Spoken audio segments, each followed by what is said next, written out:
Welcome back, everybody, to another episode of Dive Into Diet. I'm with the star of the show, Lucas Schmidt.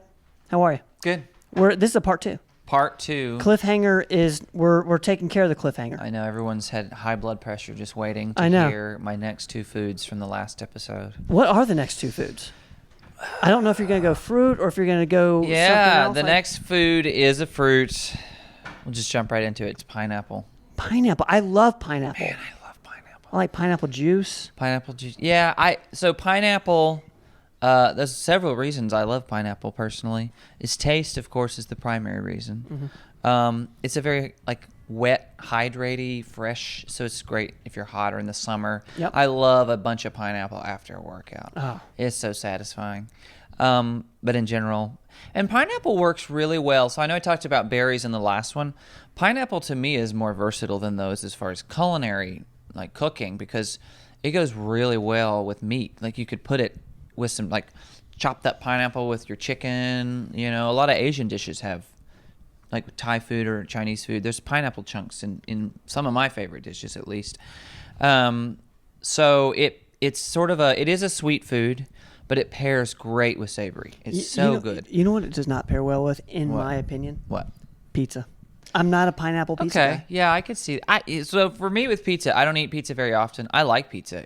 I love pizza. Pizza for me is even bad pizza is still pretty good. It's just bread with tomato sauce and cheese. Yeah, I mean, so I'm not overly I don't have strong feelings about pineapple. People have strong debate. feelings about it. Oh, I know, violent feelings.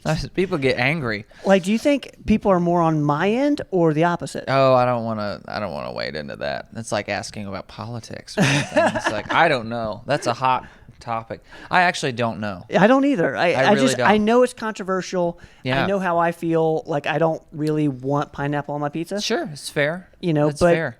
But I love pineapple. It's not my favorite pizza. When I think of having pizza, I don't go, oh, I really want that Hawaiian pizza. I don't know. But it doesn't bother me either. Okay. If somebody gave it to me, I go, sure, Pineapple, though, nutritionally. Yeah. So taste is no debate. It's delightful. It's wonderful. So good. Some people don't like pineapple because it irritates their mouth. Yep. But that's going to help me explain something nutritionally.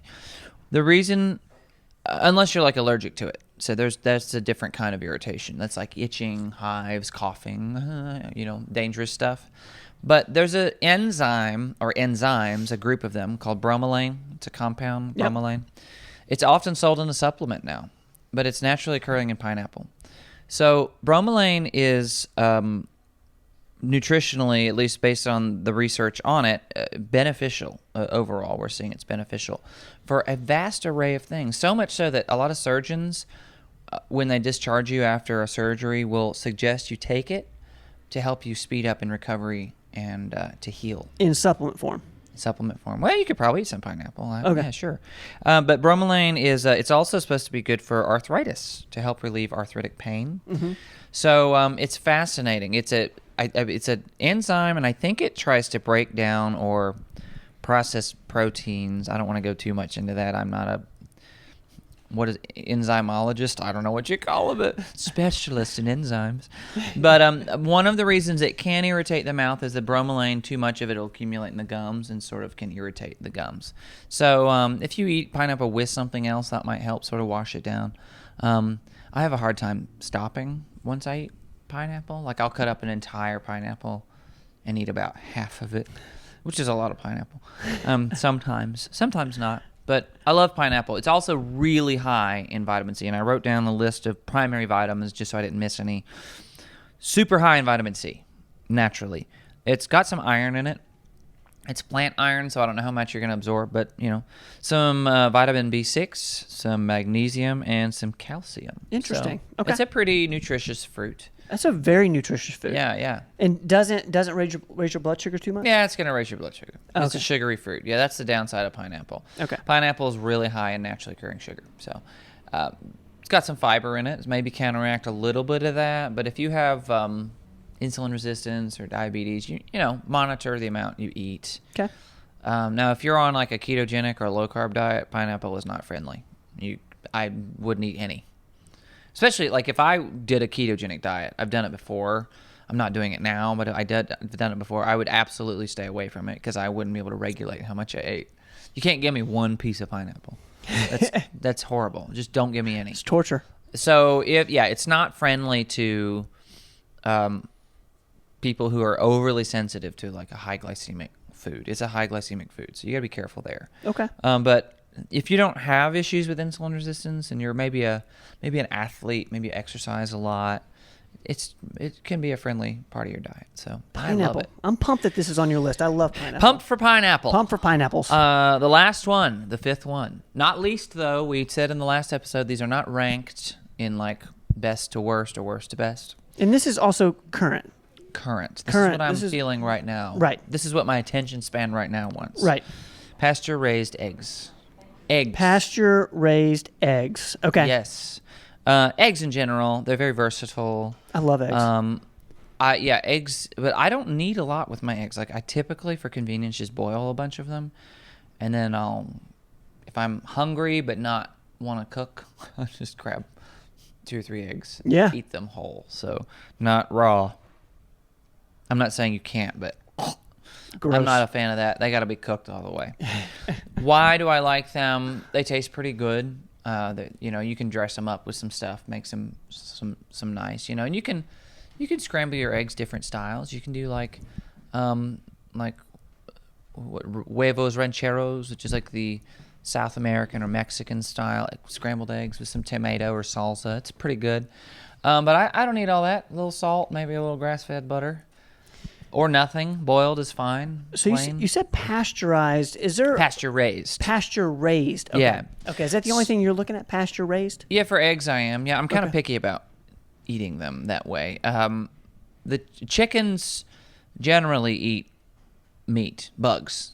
They're carnivorous animals. They go out and they kill and dig in the dirt for worms and bugs. That's what they're naturally drawn to. Mm-hmm. Corn is not their first choice, or even second, third, fourth, fifth, sixth, seventh, naturally.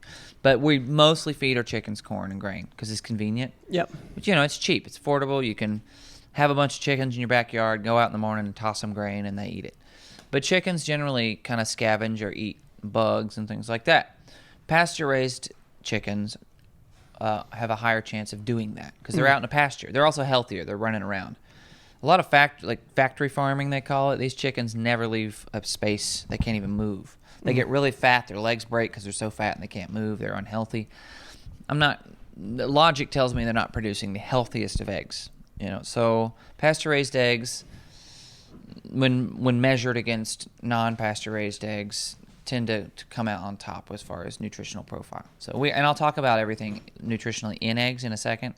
I had to write it down. It's an enormous list. Let's go over it because I'm a big fan of eggs, and I know nutritionally they're considered a multivitamin. They're considered by some like not a perfect food, but darn close. They're very close. There's actually a study, and forgive me, I cannot remember which country it was in. I believe it was in South America, where in some countries, nutrition's a problem. They don't have enough food for all their people.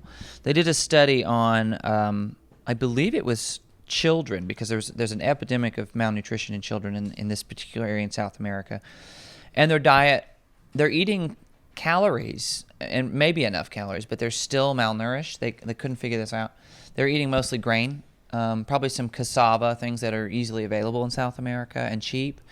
But they were woefully deficient in a lot of nutrients. And so what they did was they gave all of these children just 1 egg a day, just one boiled egg or however, and overwhelmingly they all started returning to healthy nutritional levels and gaining weight like they should be. Just one a day? Yeah, 1 egg a day. Dang, that's the awesome. Only intervention required. So wow. It was really cool.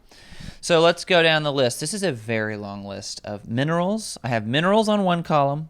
I had to do columns. That's how many nutrients are in this. Now, some of these are lower amounts, but most of them are actually pretty high. Okay. And it's an animal source, so you're probably going to absorb most of this, which is great too. So, the minerals: calcium, chromium, copper, iron, magnesium, manganese. This is a mineral this is bad. I didn't even know about this. Let's see if you've heard of this. Molybdenum. No. Molybdenum. Molybdenum. That sounds more minerally. I'm going to look into molybdenum and get back to you on what its biological function is. But it's apparently important. And More to come that. on molybdenum. Molybdenum. It's hard to say. Phosphorus, potassium, selenium, and zinc. All of those are found. Wow. Yeah, some in more bountiful quantities than others. Let's go down the vitamins. Biotin, vitamin A, vitamin B2, B3, B5, B6, B9, B12, vitamin D, vitamin E, and vitamin K. And then outside of those, nutritionally, it has choline and omega-3 and omega-6 fatty acids. That's crazy. Yeah, it's a whole plethora of things. Most of that's going to be in the yolk, by the way. I was going to ask you, again. Don't throw out your yolks. Yeah, we talk, you hear a lot about egg whites and... Yeah. Is there a way to prepare this to where you get the most of those nutrients, or I'm not can you 100% cook solid. it out? I'm not. I'm sure cooking it degrades a few of the nutrients. I don't know that it ruins it though. Okay. It's a nutritious food because these eggs were cooked in the study that when they gave them to the kids. Got it. I would imagine they wouldn't sign a bunch of children up for uncooked eggs and potentially expose them to bacterial infections. So. For liability's sake, that stands to reason. But some would say, yeah, eat those raw. They make a smoothie and put 2 eggs in it whole so they don't have to taste that. Some people shoot the egg. Like, that is not happening here. So it's not going to happen. I'm not doing that. But I don't know that cooking destroys all of these things. It probably degrades a few of them a little bit. But you're going off the study that was on cooked. Yeah, eggs. yeah. And this is just a general profile. You can find these nutrition facts online from any kind of health department deal where they've analyzed the food. So that's my top 5 right now. That's what I'm reaching for a lot of the time. That's awesome. And what a way to end eggs, man. They're so powerful. It's awesome. Guys, thank y'all for hanging out with us the past 2 episodes on Lucas's favorite foods. We went over his top 5. Those will change, I'm sure, over time. So we're going to keep updating you on what Lucas is consuming himself. Because it's pretty fair to say you're going to be consuming healthy stuff. And yeah, I try to reach for healthy stuff. You reach for healthy unless stuff? it's Christmas or our birthday. Yeah. All right, guys. Thank y'all for hanging out. As always, we'll see you on Dive Into Diet next time. Don't go away.